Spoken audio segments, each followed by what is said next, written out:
Dalam kelas ini banyak perkara yang saya belajar, terutamanya dalam menstrategikan iklan, dalam menghasilkan iklan yang lebih berkesan, dapatkan leads yang lebih bagus. Saya dapat tahu macam mana nak buat market segment, targeting audience, yang mana sebelum ni saya ada benda tu tapi tak tahu macam mana nak aplikasikan, macam mana nak segmentkan saya punya.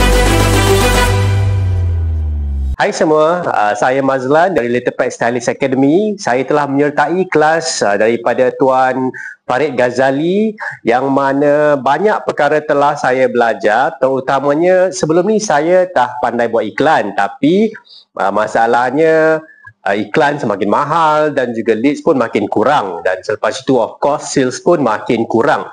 Jadi dalam kelas ini banyak perkara yang saya belajar, terutamanya dalam menstrategikan iklan, dalam menghasilkan iklan yang lebih berkesan, dapatkan leads yang lebih bagus, dan juga saya dapat tahu macam mana nak buat market segment, targeting audience, yang mana sebelum ni saya ada benda tu tapi tak tahu macam mana nak aplikasikan, macam mana nak segmentkan saya punya market ataupun saya punya audience.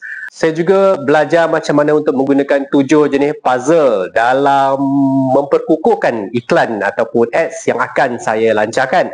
Dan saya juga belajar macam mana untuk control dan juga optimize budget. Budget ni memang masalah semua, saya pun sama.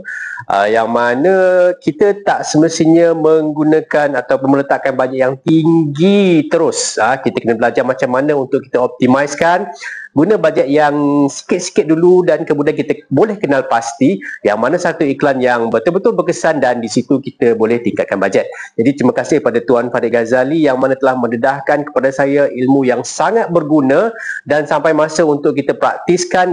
Yang bagusnya lagi satu adalah adanya kelas one-to-one yang mana Tuan Farid akan guide kita tengok apa yang dah kita buat dan juga memberi pendapat beliau dan juga panduan macam mana untuk kita tingkatkan keberkesanan kita punya ads.